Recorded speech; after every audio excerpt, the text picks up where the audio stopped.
Shalom Aleichem. Bapak Yahweh memberkati saudara sekalian.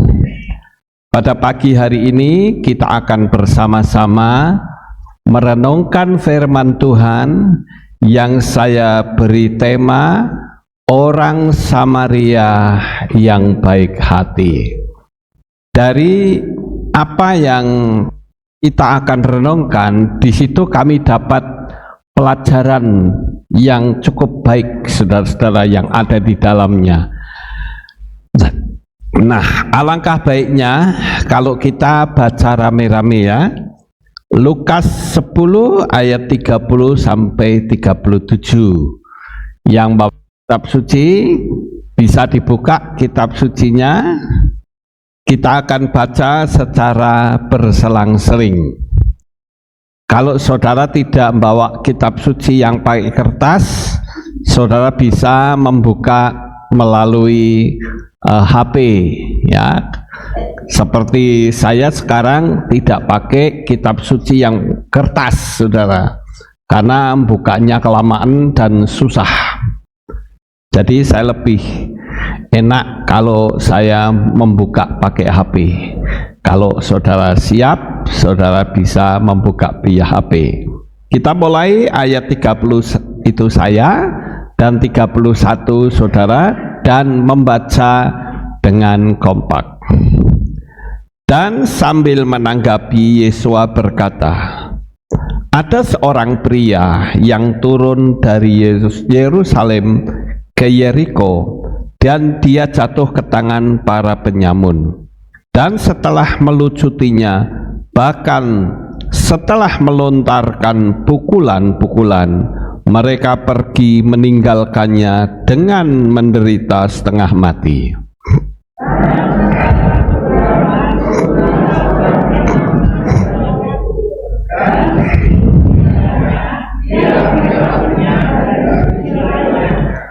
Dan sama seperti itu juga seorang Lewi datang ke tempat itu. Setelah tiba dan melihatnya, dia melewatinya dari sisi lainnya.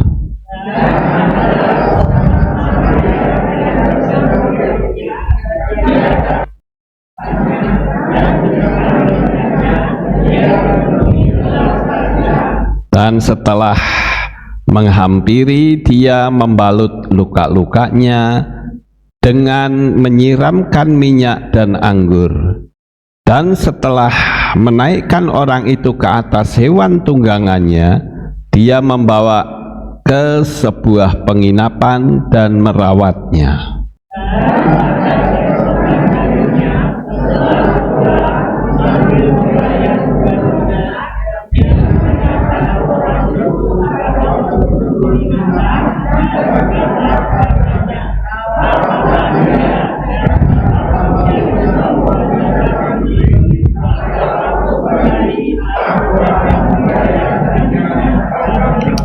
Maka siapakah menurut pendapatmu dari ketiga orang ini yang menjadi sesama bagi orang yang jatuh ke tangan penyamun itu?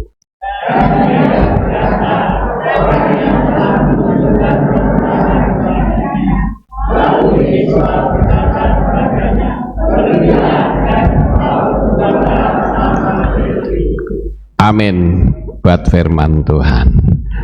Saya ajak saudara untuk merenungkan ayat ini, karena di ayat ini kita mendapatkan pelajaran yang sangat penting.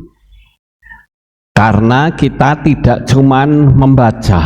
Kalau membaca saja, maka hanya kita dapati sebuah cerita.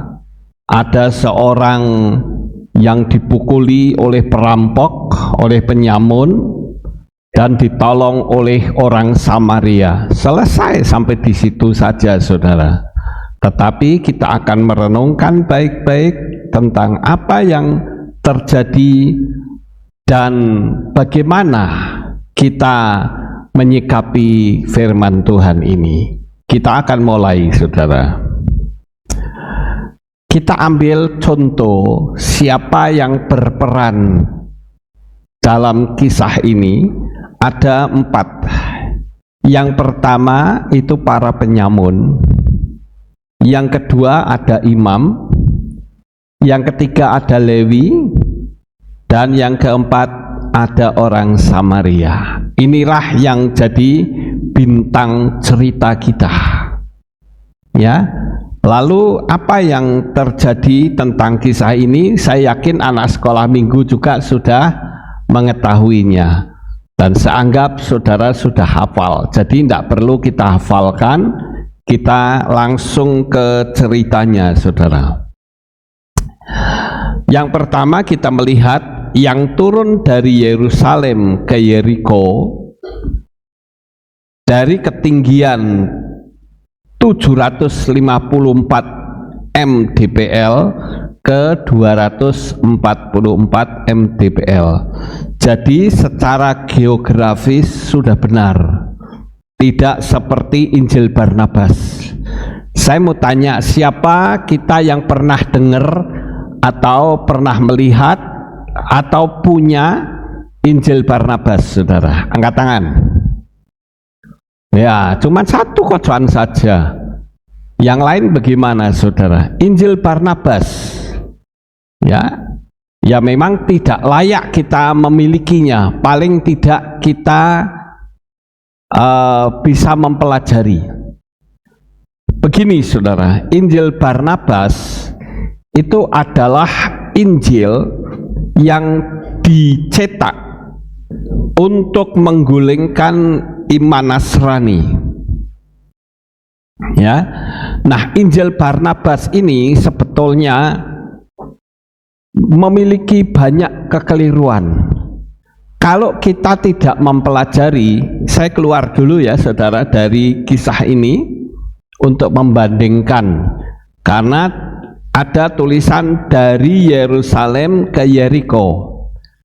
Kalau saya lihat Yerusalem itu ketinggiannya 754 meter di bawah permukaan laut, ya, dan Yeriko itu 244. Jadi sudah betul, saudara, dari Yerusalem turun ke Yeriko karena Yerusalem lebih tinggi. Nah, saya akan cerita terlebih dahulu tentang Injil Barnabas sebagai pembanding. Injil Barnabas itu adalah Injil untuk menggulingkan iman kekristenan,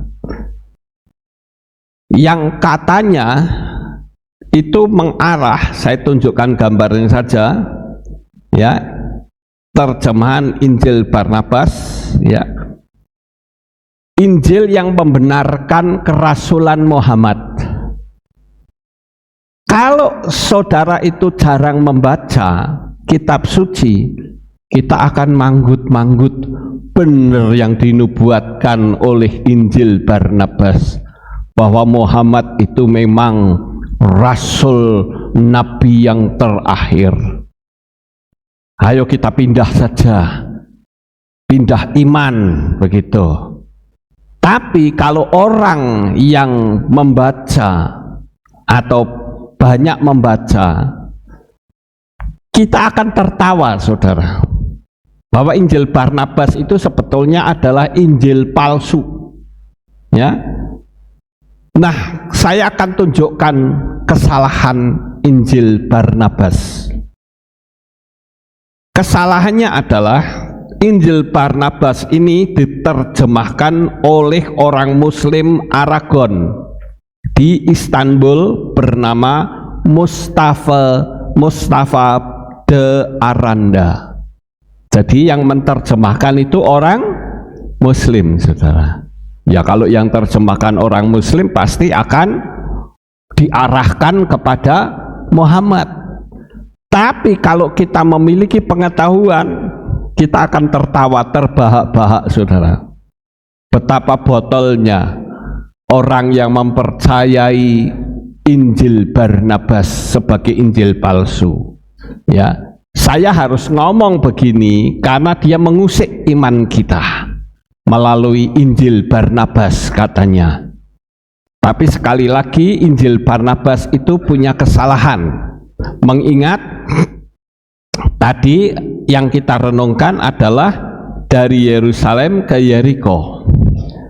Nah, saya akan tunjukkan beberapa kesalahan yang terjadi pada Injil Barnabas.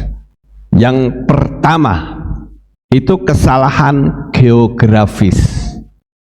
Satu, letak Nazaret di tepi laut, padahal tidak ada akses menuju ke laut sama sekali. Sama seperti saya kalau ngomong begini, saya kemarin dari Jogja loh saudara, naik kapal, ya saudara pasti akan tertawa, wong gendeng apa piye, ya masa ke Jogja naik kapal, saudara percaya apa enggak?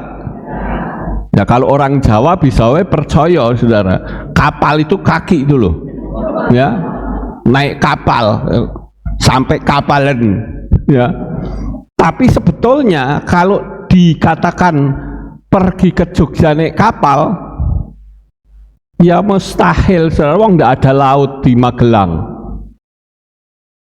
Yang air saja Kalingelo saudara.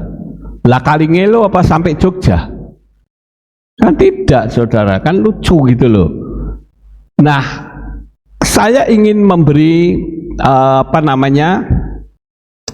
pencerahan agar kalau sekali waktu saudara disodori Injil Barnabas, ya pura-pura manggut-manggut saja, ya sambil hatimu tertawa, kok botol amat gitu ya, sampai bisa mempercayai Injil Barnabas. Tahu botol? Apa? Bodoh dan tolol, ya, bahlul namanya, ya. Nah, saudara, itu kesalahan pertama. Dia katakan letak Nazaret di tepi laut, padahal tidak ada akses ke laut sama sekali. Jadi di Injil Barnabas itu diceritakan Nazaret itu dekat laut. Lawang saya itu sudah ke Israel 8 kali, bahkan pernah masuk ke Nazaret, tempat Yesua dulu ikut dibesarkan di Nazaret. Makanya ada film yang judulnya Jesus of Nazareth. Saudara pernah lihat itu, ya? Jadi lucu saudara. Yang kedua, dikatakan Yesua naik dari Nazaret ke Kapernaum, padahal Kapernaum letaknya di bawah. Ini gimana saudara? Kapernaum itu bahasa Ibrani-nya Kafarnaum, ya. Ini sesuatu yang lucu. Saya pergi dari Magelang naik ke satu daerah yang tinggi sekali, yaitu ke Jogja. Kan lucu, sedangkan Jogja letaknya dekat pantai, sementara Magelang itu banyak pegunungan-pegunungan. Lucu kan saudara? Nah, sama seperti di Injil Barnabas itu ada tulisan Yesua naik dari Nazaret ke Kapernaum, padahal Kapernaum itu letaknya di bawah. Nah, kalau naik kan berarti ke atas saudara. Ini kesalahan Injil Barnabas. Jadi saya ingin supaya jemaat Aleph Tau itu pinter, ngerti gitu loh. Jangan asal dikasih pengajaran dari luar teko percaya wae, padahal kita belum membaca, ya. Itu lucu saudara. Sekarang yang ketiga, dikatakan dalam Injil Barnabas, orang Lewi berguling seperti tong anggur dari bait Elohim. Ini juga lucu saudara, karena zaman Yesua orang Romawi itu tidak boleh masuk ke bait suci. Jangankan ke orang Romawi, wong sesama orang Yahudi saja sulit masuk saudara. Kalau dia tidak dianggap rohani betul, nggak boleh masuk. Yesua pun nggak bisa masuk saudara, walaupun akhirnya sempat masuk waktu dia membacakan kitab Yesaya sebagai penggenapan firman Tuhan. Jadi sekali lagi, Injil Barnabas ini adalah Injil palsu, saudara. Jadi tidak boleh dipercaya, ya. Terus yang keempat, keluar berguling seperti tong anggur, itu di Injil Barnabas, ya. Keluar berguling seperti tong anggur. Padahal orang zaman itu belum tahu, saudara, tong anggur itu seperti apa. Karena tong anggur itu mulai dibuat orang itu abad pertengahan, dan pada masa Yesua itu menggunakan kirbat, bukan tong anggur. Dan kirbat itu dibuat dari kulit. Jadi lucu, saudara. Maka saya berharap kita ngerti betul, pakai logika. Jangan buruk, pokoknya asal ngerti. Karena yang ngomong tuh orang pintar, kita percaya. Nanti dulu pintar tapi keblinger, ya repot, saudara. Nah, sekarang yang kelima, menyebutkan imam berpakaian indah dan naik kuda. Itu di Injil Barnabas. Padahal di dalam Injil kanonik, imam ini imam, ya. Ini saya salah nulis. Imam tidak pernah naik kuda. Sungguh nekat yang nyata, ya. Wes salah dicetak besar-besaran. Tetapi saudara, banyak cendekiawan muslim khususnya di universitas itu menolak Injil Barnabas. Karena mereka sudah tahu kalau mereka menggunakan Injil Barnabas untuk nginjili orang Kristen, kita bakal diketawain, katanya, bakal diketawain karena dalamnya banyak yang salah. Jadi saya katakan bahwa orang yang menginjil menggunakan Injil Barnabas itu mereka tidak ngerti geografis di Timur Tengah. Sama seperti saya naik perahu dari Jogja ke Magelang, benar atau salah? Salah kan, saudara, orang Magelang. Tapi kalau saya ngomong begini sama orang Amerika, salah apa benar? Benar, bisa saja. Karena mereka tidak tahu, ngerti nggak, saudara? Nah, karena kita tidak tahu, kita bisa disesatkan. Makanya saya ingin supaya jemaat Aleph Tau itu betul-betul pinter, ya, sehingga orang akan berpikir berlipat-lipat kali ganda kalau mau nginjili jemaat Aleph Tau, karena jemaatnya pinter-pinter. Amin, saudara. Ya, itu kerinduan saya, saudara. Nah, kita sudah membahas tentang Injil Barnabas sedikit, ya, singkat saja, walaupun kalau diterangkan itu panjang, tapi intinya satu, itu Injil yang menyesatkan. Tetapi saudara, sekarang kita akan kembali ke peristiwa orang Samaria. Orang Samaria dan orang Israel itu sebetulnya sama, ya. Cuman orang Samaria itu Israel yang sudah kawin campur.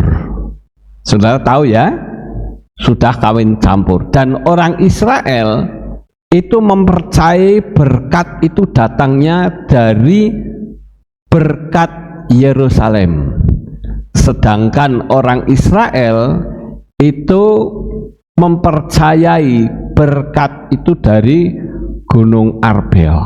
Ya, jadi beda, saudara.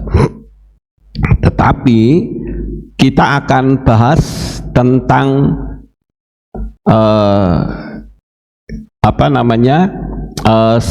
Samaria. Ya. Sekarang kita lihat turun dari Yerusalem ke Yeriko itu sudah betul, saudara.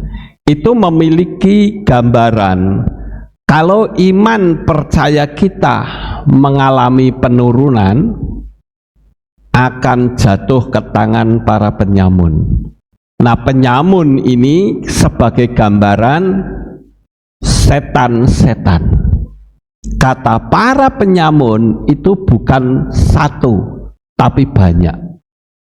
Tapi tahukah saudara bahwa setiap hari ketika kita buka mata, ketika kita bangun, itu kita sudah diintai oleh paling tidak 10.000 setan.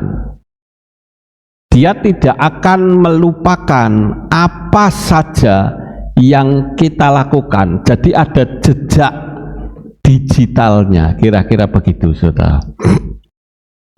Kalau orang main komputer itu ada jejak digital. Jadi semua apa yang kita lakukan itu dicatat oleh Windows yang dikenal dengan filenya itu log.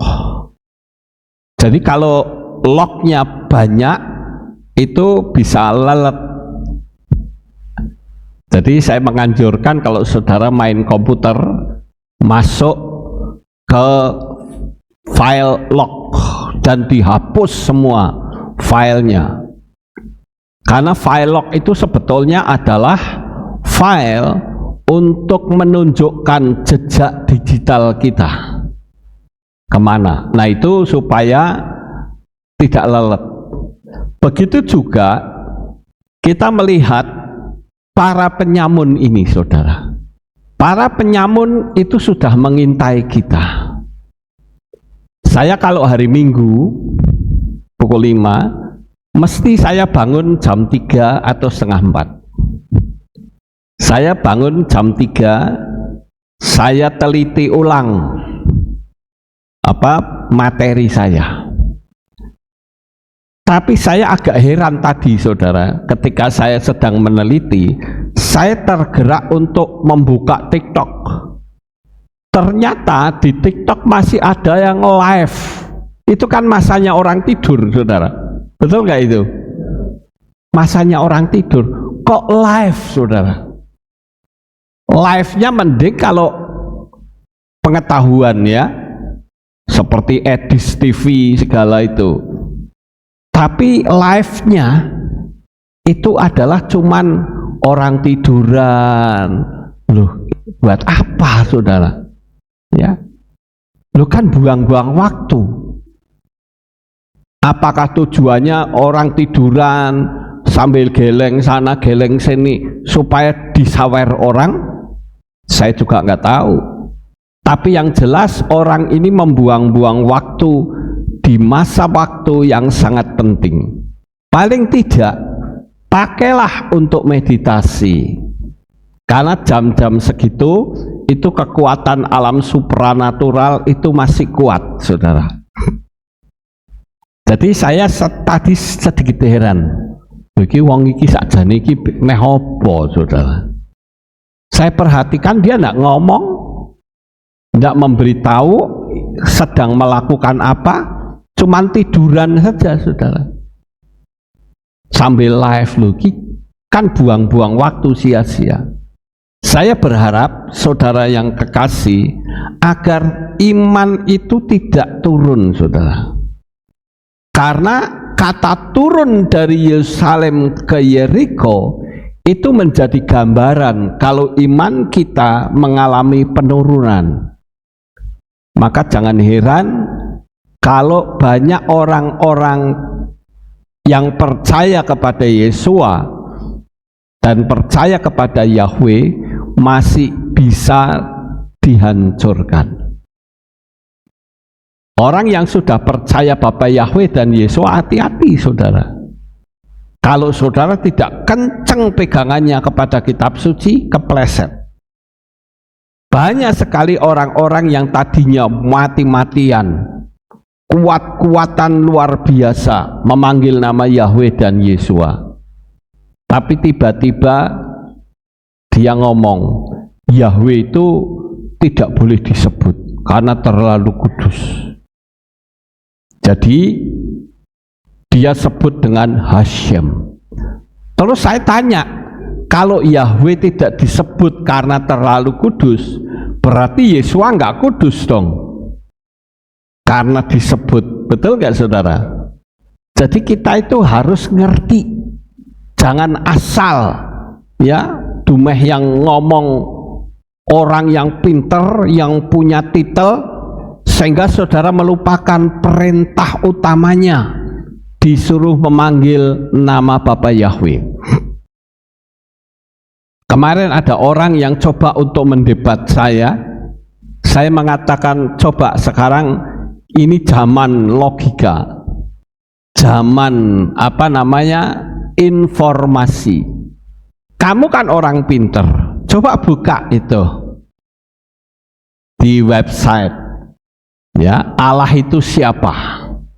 Itu adalah sesembahannya suku Quraisy jauh sebelum Islam datang. Coba kamu cari di website, terus tak kirimi tentang video, nggak ditonton. Saya kejar terus, kamu sudah nonton video saya belum? Selalu dialihkan perhatiannya, saudara. Saya katakan, bagaimana kamu bisa ngerti kalau nonton video saya saja tidak? Belum apa-apa sudah di reject dulu ya, yang nggak ngerti apa-apa. Makanya saya ngomong sama Kenan, saya bilang, Ke, percuma Ke kalau masuk ke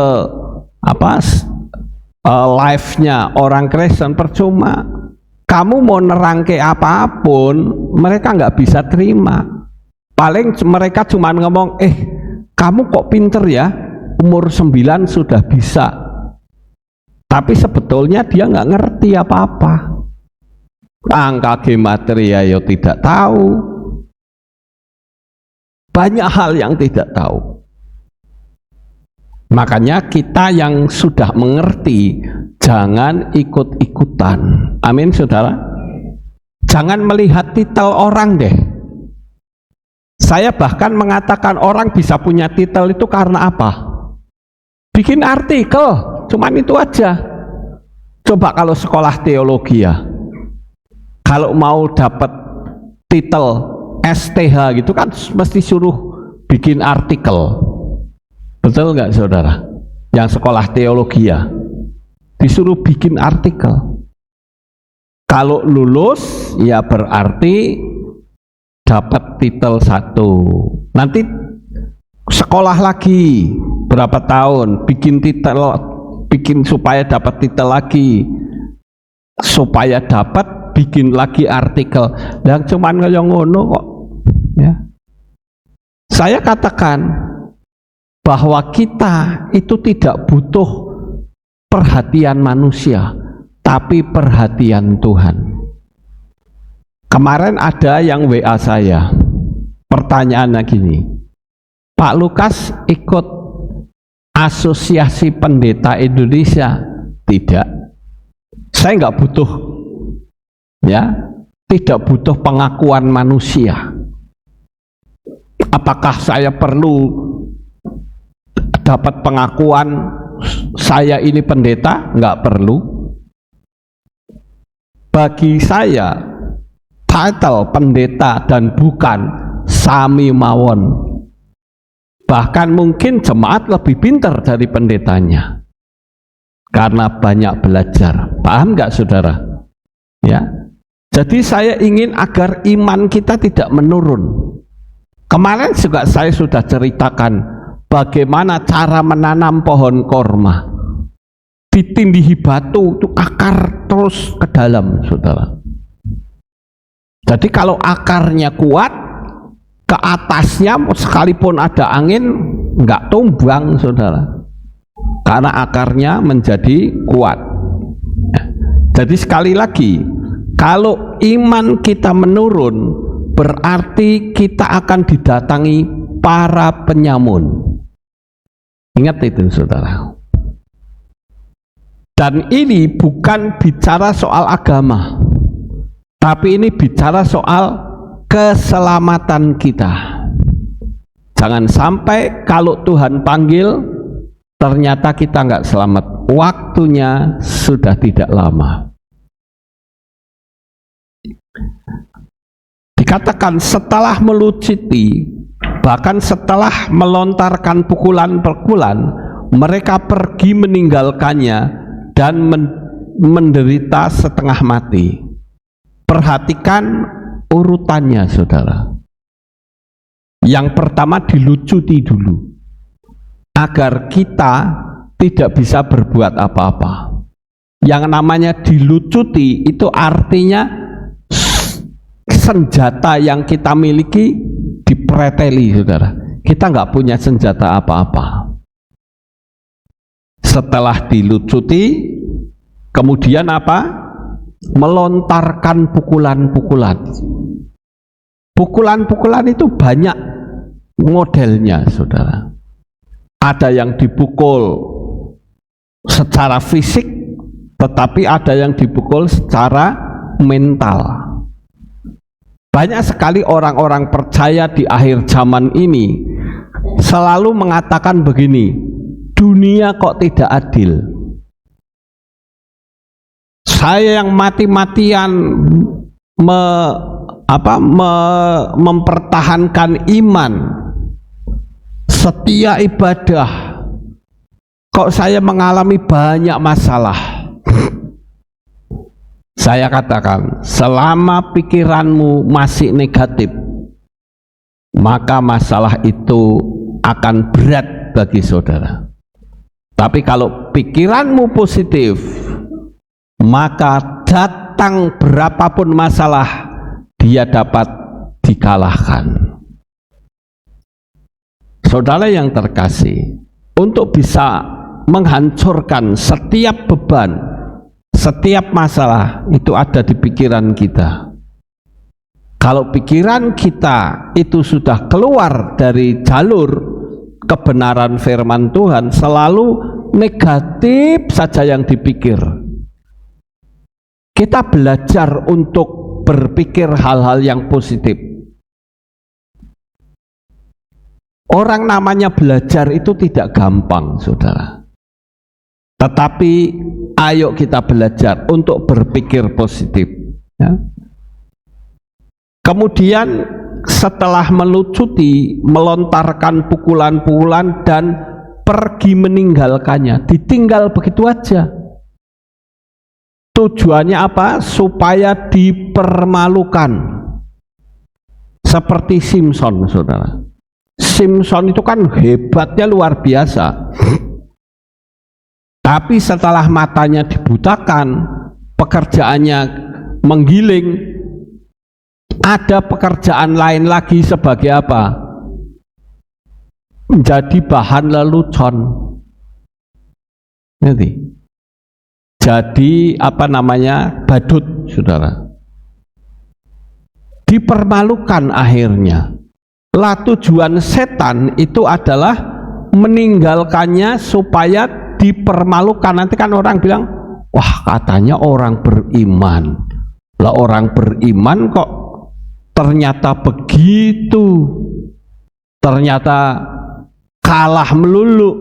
Saya ingin agar supaya saudara tidak mengalami kekalahan, tetapi terus maju, ya, dengan menderita setengah mati. Kalau setengah mati itu sudah tidak bisa berbuat apa-apa. Mau bergerak tidak bisa, setengah mati, saudara. Mati tidak mau, hidup juga tidak mau. Setengah mati wis piye carane, wis lemes gitu. Saya lalu ingat ketika saya mengalami sakit pertama kali. Saya di rumah sakit itu sudah jalan ya sulit, sakit semua, saudara. Saudara pikir saya bisa jalan itu nggak sakit? Wah, minta ampun sakitnya. Sampai saya berpikir begini, oh pantes kenapa orang-orang tua dulu mengatakan, aku kesel saya sudah capek hidup di dunia ini. Ternyata yang capek itu fisiknya, saudara. Mau olahraga sudah tidak bisa, mau melakukan sesuatu tidak bisa, sakit semua. Mau jalan juga sakit, harus pakai tongkat. Sampai saya waktu jalan pertama pakai tongkat, saya berpikir, aduh Tuhan, kok saya pakai tongkat?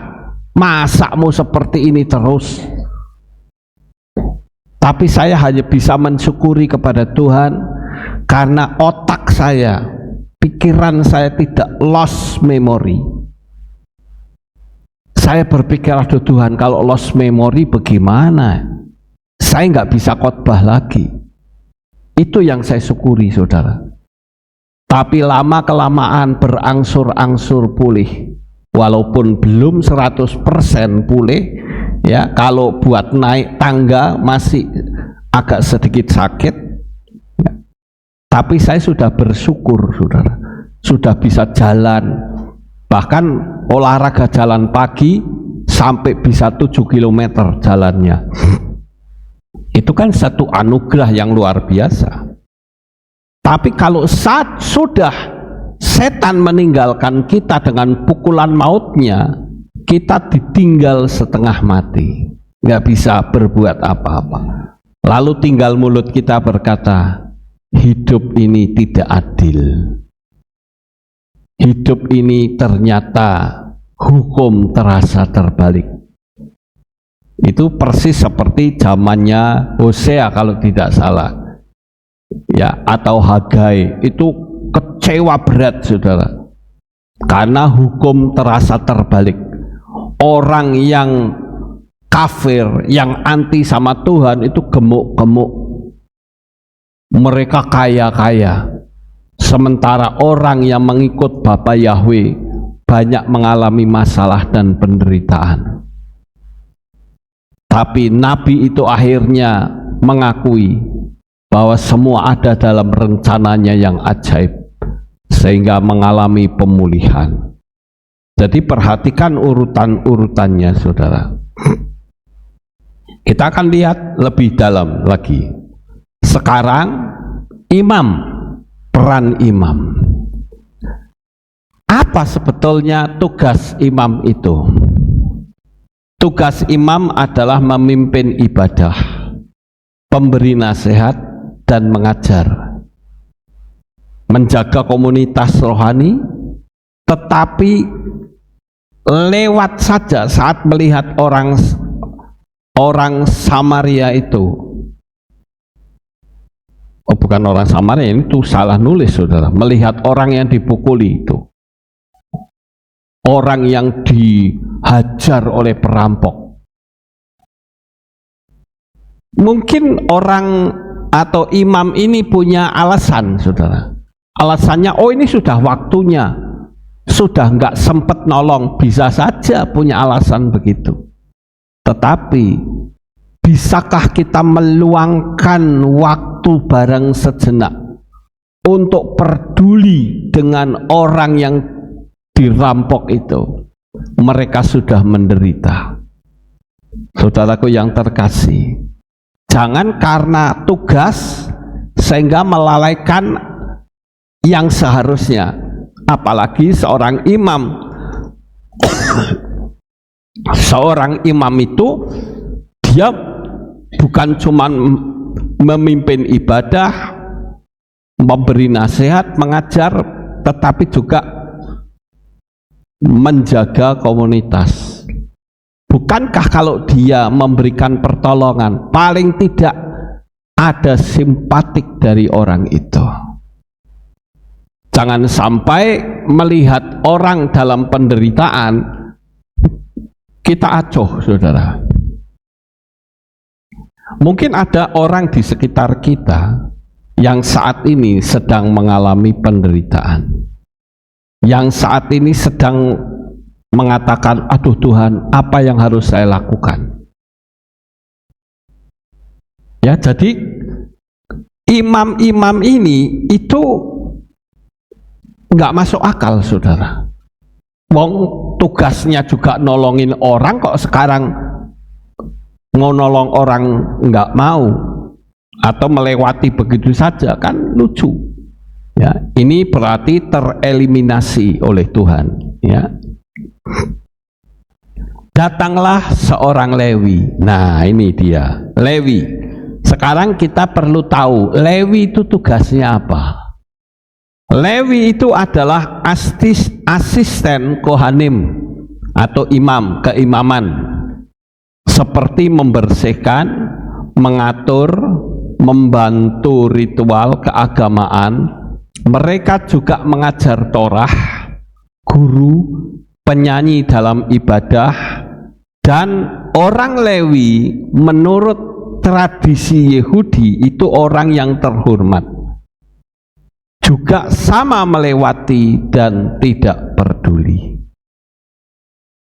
Mereka sibuk dengan tugas keagamaan, tetapi juga tidak peduli dengan orang yang menderita.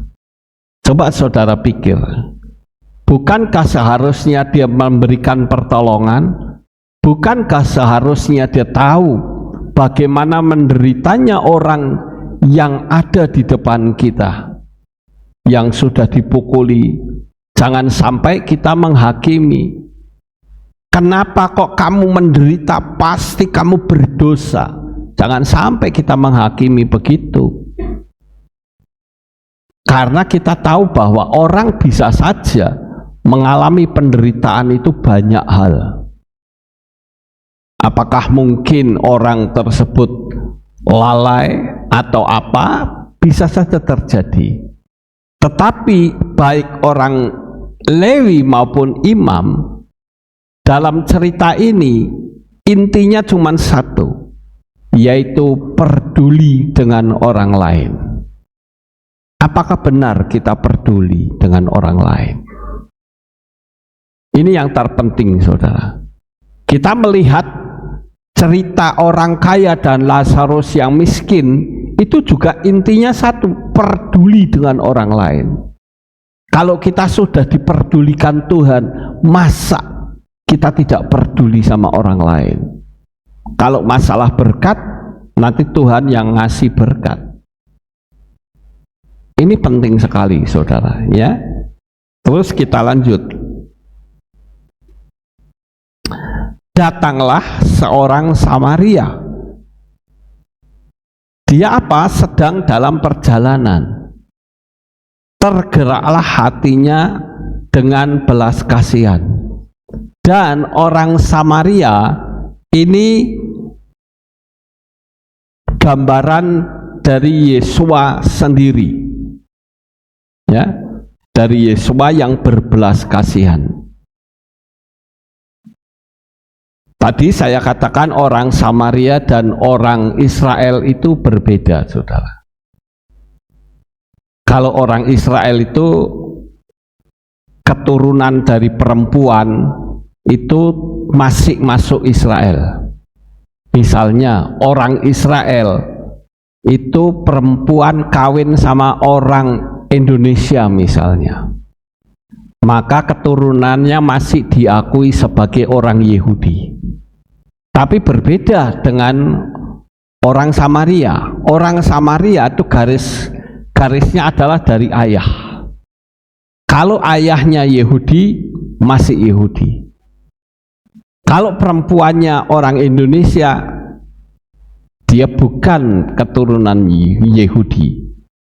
Jadi orang Samaria ini betul-betul sangat bertolak belakang dengan orang Israel.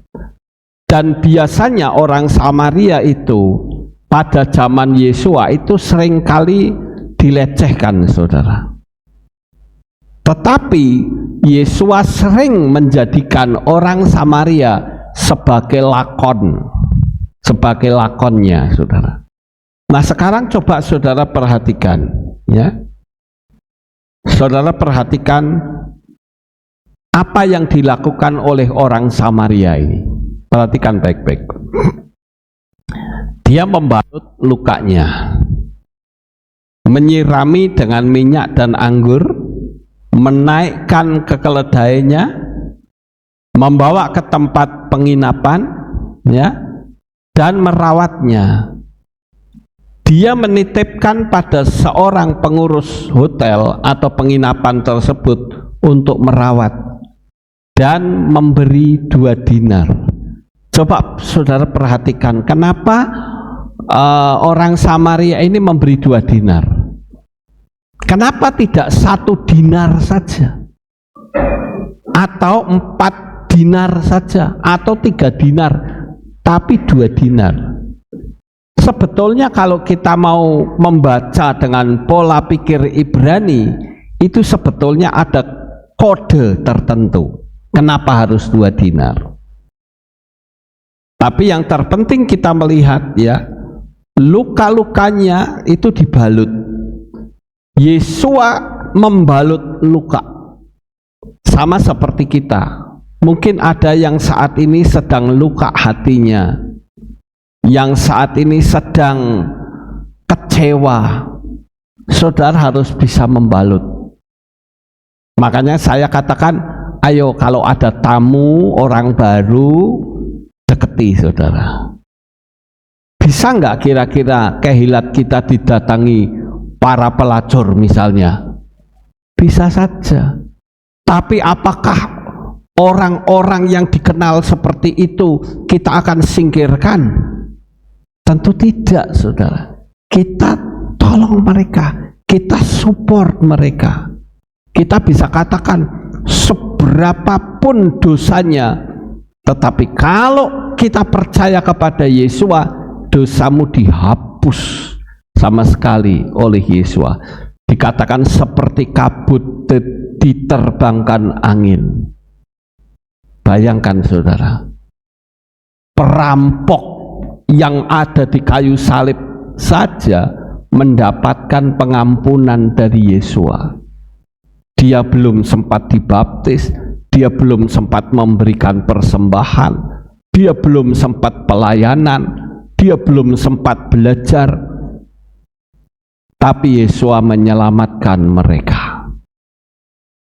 Itu artinya bahwa kemurahan, keselamatan yang Tuhan berikan itu begitu sempurna.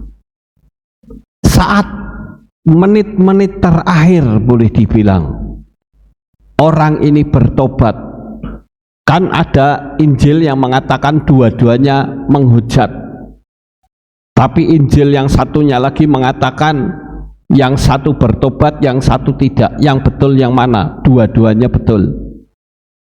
Artinya pertama dia menghujat, tapi akhirnya mikir, loh orang ini kok dihujat, kok tidak membalas, malah mendoakan. Lalu hatinya disentuh oleh Tuhan dan dia bertobat. Di menit-menit terakhir penjahat itu diselamatkan oleh Tuhan. Apalagi kita, saudara. Kalau saudara tengok orang sakit, coba beritakan keselamatan kepada mereka. Perkara mereka percaya atau tidak itu bukan urusan saudara. Tapi paling tidak kita sudah memberitakan, saudara. Tuhan kan ingin kita memberitakan. Perkara orang itu percaya atau tidak itu terserah Roh Kudus. Kita harus melaksanakan apa yang menjadi tugas kita. Seperti kemarin juga ada orang yang bertanya kepada saya. Dalam WA dia tanya, Pak, apa yang harus saya lakukan terhadap orang tua saya yang hampir mati, Pak? Saya nggak tahu. Saya bilang, selama ini kamu nonton video saya apa tidak? Kamu jarang nonton video saya, cuman nonton muter-muter nggak jelas, ya kamu tidak punya pengetahuan.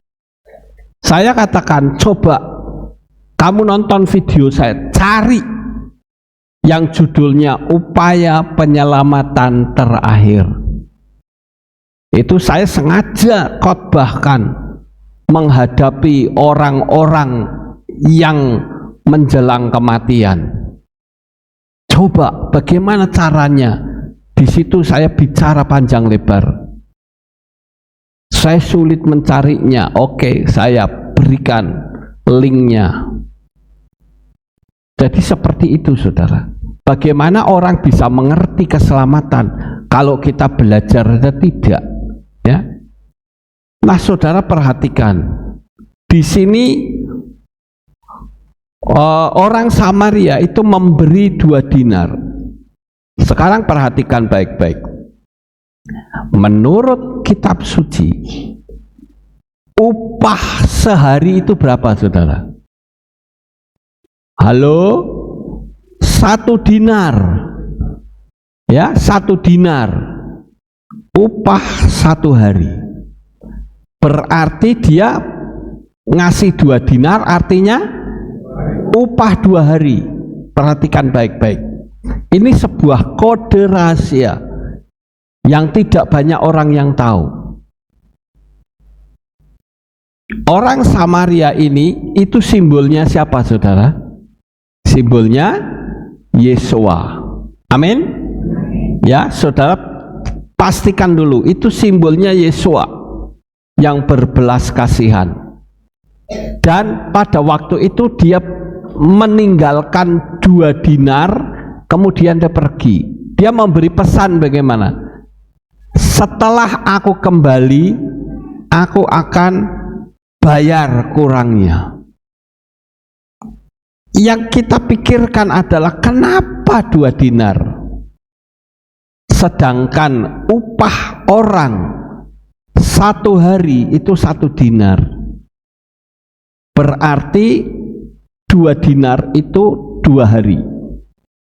Menurut kitab suci, saudara, ya, menurut kitab suci di dalam 2 Kefa 3 ayat 8, 1 harinya Tuhan itu sama dengan 1000 tahun.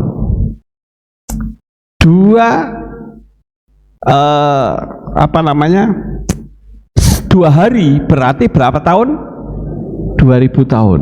Ini kodenya di sini, saudara. Dengan dia memberi 2 dinar itu sudah memberi kode bahwa aku akan kembali. Nanti kurangnya berapa? Terserah. Ya, pokoknya yang penting aku titip 2 dinar. Itu artinya 2 hari lagi orang Samaria itu akan kembali. Artinya, saudara, kalau boleh saya katakan bahwa Yesua itu tidak bohong, bahkan dia datang sebelum waktunya. Menurut kitab Matius pasal 24 ayat 21 sampai 24 itu dikatakan bahwa waktunya dipersingkat. Ya, coba kita baca, saudara. Kitab Matius pasal 24 ayat 21 sampai 22. Perhatikan baik-baik, ini penting, saudara. Sebab pada waktu itu akan terjadi kesukaran besar, seperti yang belum pernah terjadi sejak awal dunia sampai sekarang. Ini kalimat ini ngeri loh, saudara, nggak main-main, ya. Bahkan sekali-kali tidak akan pernah terjadi. Saya pernah nonton film Apache, film koboi Apache. Karena saya paling senang film koboi dulunya, saudara. Biasanya orang kulit putih melawan suku Apache. Nah, kalau orang kulit putih itu ketangkap, dia dikubur hidup-hidup separuh. Hanya matanya hanya sampai di leher, tangannya di dalam. Dia nggak bisa bergerak apa-apa. Dan suku Apache akan menyiram kepalanya dengan air gula. Maka akan datang semut-semut yang begitu banyak. Dan itu semutnya bukan kecil, saudara. Semutnya besar-besar. sampai orang itu digigit semut sampai habis tinggal tulangnya saja. Rasanya penderitaannya kan luar biasa hebat. Itu pun sudah terjadi. Nah, kalau seperti kitab suci dikatakan seperti yang belum pernah terjadi sejak awal dunia, ini kaya apa siksaane, saudara? Saya katakan ini bukan main-main, saudara. Kalau Yesua pernah ngomong kayak gini, itu berarti betul-betul akan terjadi. Makanya saya katakan, ayo siap-siap. Yang penting kita sampai kepada rapture. Kalau kita sudah rapture, sudah aman. Ya. Ayat 22. Dan sekiranya hari-hari itu tidak diperpendek, maka semua manusia tidak akan diselamatkan. Tetapi karena mereka yang terpilih, hari-hari itu sangat diperpendek. Sekarang saya mau tanya, 1 bulan sekarang cepat atau lambat? Secara fakta kita sudah ngalami, saudara. 1 bulan ini kok cepat sekali, ya. Wong saya itu kalau nyiapin khotbah kadang sampai malam, saudara. Tapi loh kok wis jam sekian, kok sudah jam sekian, ya. Ini waktu dipersingkat padahal detiknya sama, ya, menitnya juga sama. Tapi seluruh dunia kok bisa serentak, bisa cepat, saudara. Bahkan saya pernah bertanya kepada orang di dalam penjara. Saya bilang, kamu di penjara berapa lama? Dia katakan, saya di penjara 15 tahun om. Loh, lama banget 15 tahun. Kamu salah apa? Dia ceritakan kesalahannya. Tapi ada satu kalimat yang keluar dari mulutnya. Dia katakan 15 tahun itu sebentar kok om. Loh, bagaimana saudara berpikir? 15 tahun itu dianggap sebentar. Saya tanya, loh kok kamu bilang seperti itu? Dia mengatakan apa? Lah 1 hari itu sekarang cepat om. Coba saudara pikir, apa tidak mengerikan sekali? Waktunya cepat sekali, ya. Yesua tidak berlambat-lambat, bahkan bisa lebih cepat. Itu kalau diperhitungkan 2 dinar itu berarti 2 hari. Sekarang kalau kita lihat saja dari hitungan kalendernya 5788 berapa itu? 5785. Mungkin saudara suwi. Betul, kalau hitungan kalender masih lama. Tapi kalau Yesua mau mempercepat, bisa nggak? Bisa saja, saudara. Kemarin saya melihat sebuah video, yaitu latihan membakar lembu merah. Katanya untuk persiapan pembangunan bait suci. Ya, penyucian bait suci kan disucikan dengan abunya apa namanya lembu merah, saudara. Jadi ceritanya ada lembu merah, semua merah, setelah diperiksa itu ekornya hitam. Ada berapa lembar ekor itu, buntutnya itu keluar apa namanya bulunya itu hitam, saudara. Sehingga didiskualifikasi. Lah daripada disembelih sia-sia, dipakai untuk latihan. Latihan supaya kalau pembangunan bait suci mereka sudah siap. Apalagi kalau kita lihat di Israel, itu ada 2 kelompok besar yang sekarang sedang bersiap-siap. Yang satu namanya Neemanite Harpayet, dan yang satunya lagi Yesifat Torah Kohanim. Itu artinya dua kelompok ini, kalau Neemanai Herhabayit itu kan yang pensupport dana, saudara. Dan pensupport dana itu bukan pere-pere, itu orang-orang kaya, konglomerat di luar negeri. Ada yang di Denmark, ada yang di Perancis, ada yang di mana-mana itu. Jadi orang-orang itu sudah siap dananya. Kemudian Yesifat Torat Kohanim itu adalah yang dipakai nanti untuk prosesi, sehingga kitab suci mengatakan bahwa pembinasa keji itu akan berdiri di bait suci. Wah, itu mengerikan, saudara. Jadi waktunya betul-betul sudah singkat sekali. Saya harus selalu tekankan ini agar saudara hati-hati. Jangan sampai iman kita tergelincir. Amin, saudara. Ya, jangan sampai iman kita tergelincir.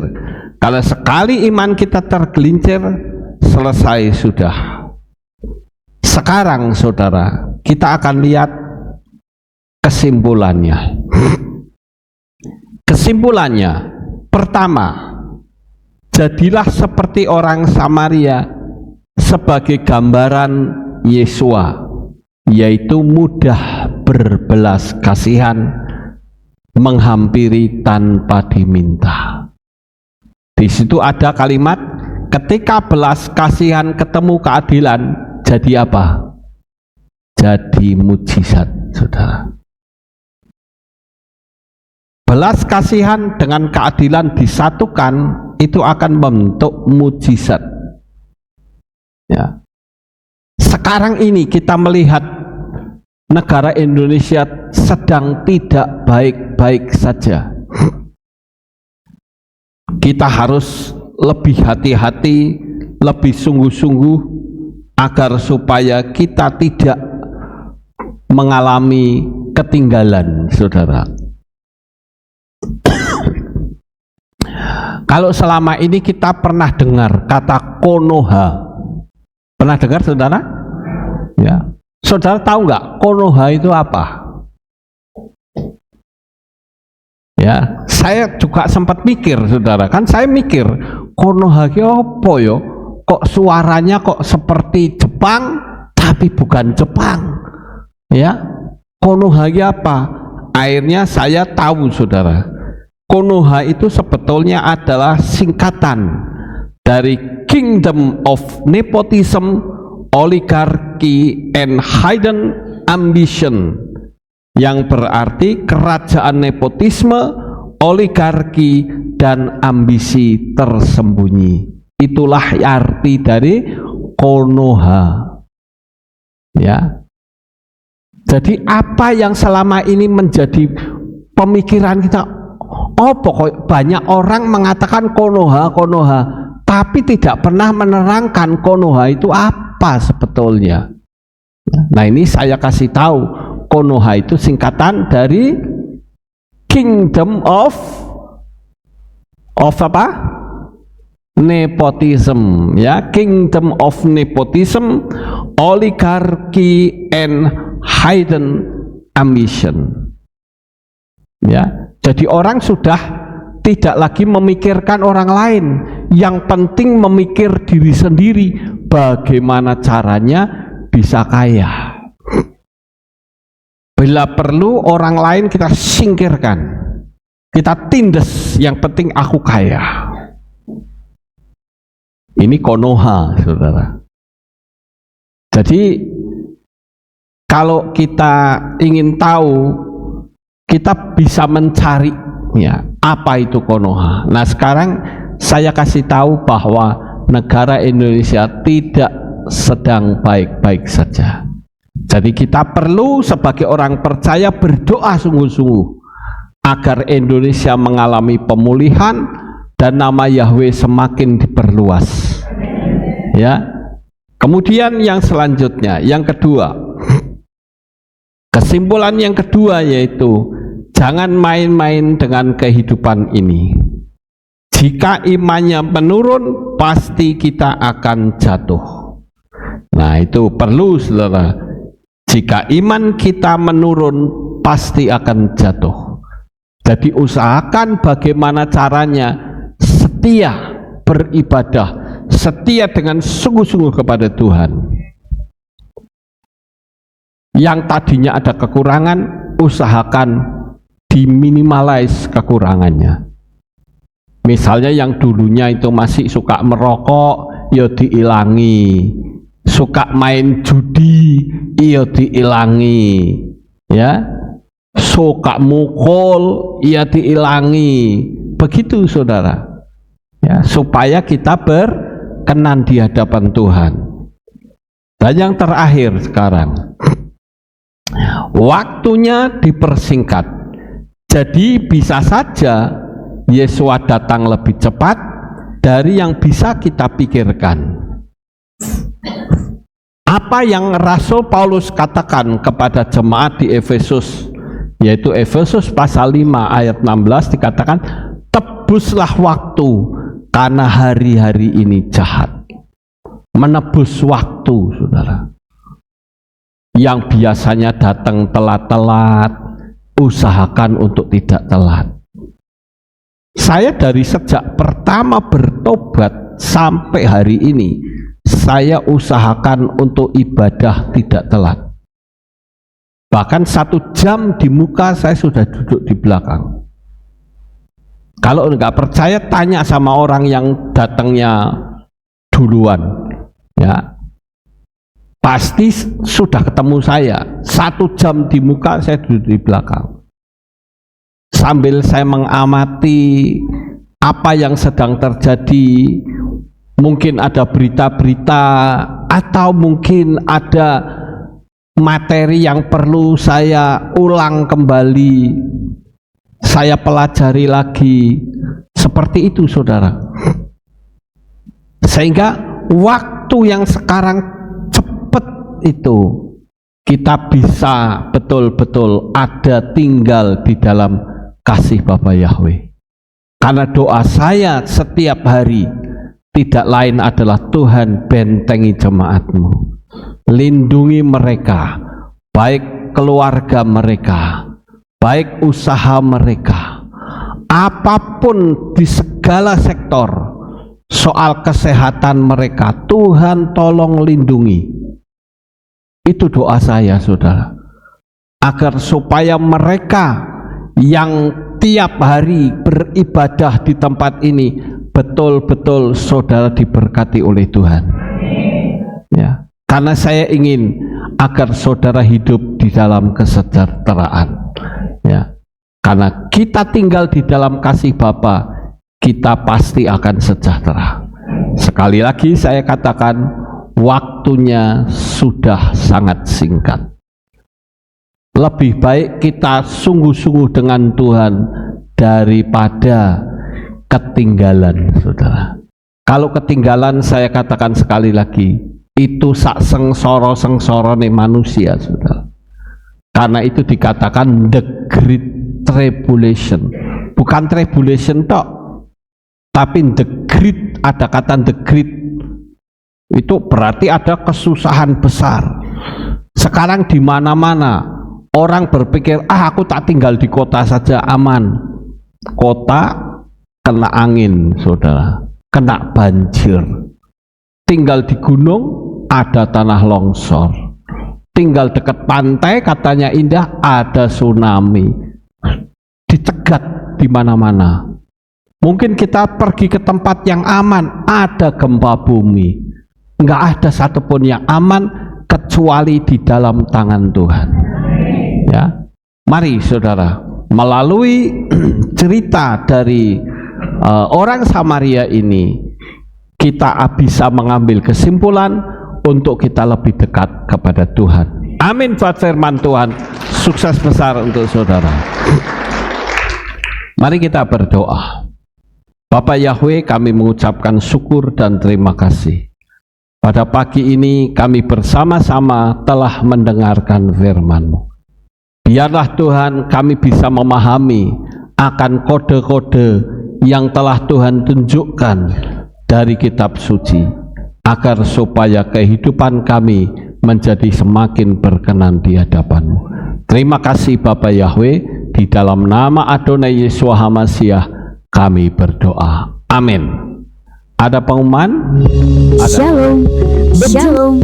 Berjumpa kembali dalam Aleph Tau Update News. Berikut pengumuman untuk minggu ini. Mengundang seluruh pelayan Tuhan dari semua divisi untuk bersama-sama hadir dalam doa pelayan setiap hari Senin pukul 6 sore di Kehilat. Mari bersama-sama tetap nyalakan api roh kita untuk terus melayani Bapa Yahweh. Mengajak seluruh jemaat Kehilat Aleph Tau untuk hadir dalam doa pagi yang diadakan setiap hari Senin sampai Jumat pukul 5 pagi. Kaum pria, mari datang dalam ibadah Men's Club setiap hari Selasa pada minggu pertama dan ketiga pukul 6 sore di Kehilat. Bagi kaum wanita, hadirilah ibadah kaum wanita yang diadakan setiap hari Jumat pada minggu pertama dan ketiga pukul 6 sore di Kehilat. Kami mengundang jemaat lansia untuk datang dalam ibadah lansia setiap hari Jumat pukul 4 sore di Kehilat. Bagi kamu yang berjiwa muda, mari memuji Bapa Yahweh dalam ibadah youth setiap hari Sabtu pukul 5:30 sore di Kehilat. Bagi bapak, ibu, saudara yang memiliki anak, mari ajak putra-putri saudara untuk hadir dalam ibadah anak setiap hari Minggu pukul 9 pagi di Kehilat. Demikian pengumuman untuk minggu ini. Sampai jumpa di Aleph Tau Update News selanjutnya. Bapa Yahweh memberkati.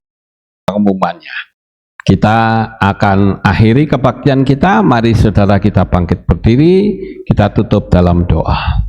Terima kasih Bapa Yahweh, selesai sudah ibadah kami dari awal, pertengahan hingga akhirnya. Sebentar lagi umat-umat-Mu akan kembali pulang ke rumah mereka masing-masing. Jaga, lindungi, peliharakan mereka sampai di rumah dengan selamat. Tutup bungkus dengan kuasa-Mu. Terima kasih Bapa, berkati umat-umat-Mu ya Tuhan, agar supaya mereka dapat hidup sejahtera. Di dalam nama Adonai Yeshua HaMashiach kami berdoa. Mari angkat tangan kita dan kita akan terima berkat Kohanim. Yevarecheka Yahweh wa yismereka.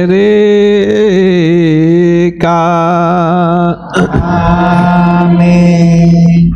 En yehi rotsa. Yair Yahweh panau eleka wikuneka.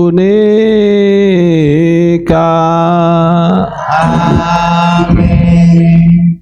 En yehi rotsa. Isa Yahweh panau eleka V'yashem lecha shalom. Amin. En yehi rotsa. Baruk ata Pa'er ufaruk ata Besadeh. Diberkatilah engkau di kota dan diberkatilah engkau di ladang. Amin.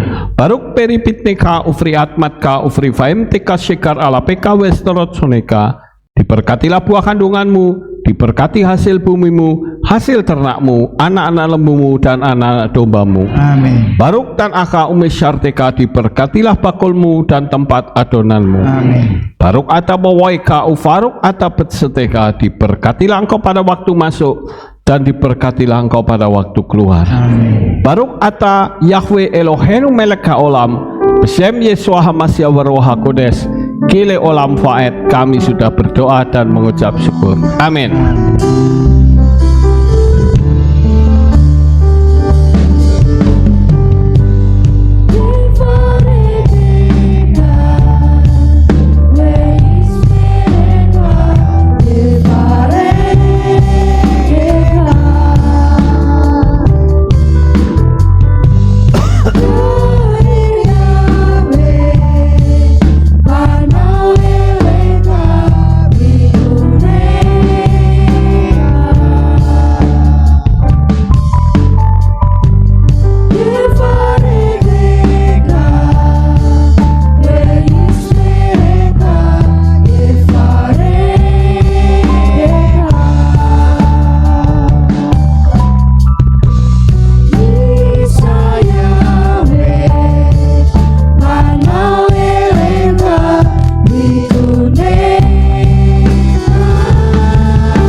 Bapak Yahweh memberkati. Selamat pulang, selamat beraktivitas.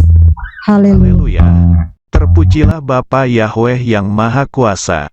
Terima kasih atas kehadiran Bapak Ibu Saudara sekalian dalam ibadah bersama kami di Kehilat Alef Tau Magelang. Doa saya Bapa Yahweh memberkati dengan kesehatan yang sempurna, damai sejahtera dan berkat materi yang semakin melimpah. Kami menunggu kembali kehadiran Bapak Ibu Saudara sekalian pada jam yang tersedia. Hari Sabat jam 5 pagi, hari Minggu jam 6 pagi, hari Rabu jam 6 sore. Siap sedialah sebagai mempelai Hamasiah untuk menyambut kehadiran mempelai pria kita yaitu Adonai Yeshua Hamasiah di awan-awan yang permai. Amen lehitraot. Shalom, sampai jumpa kembali.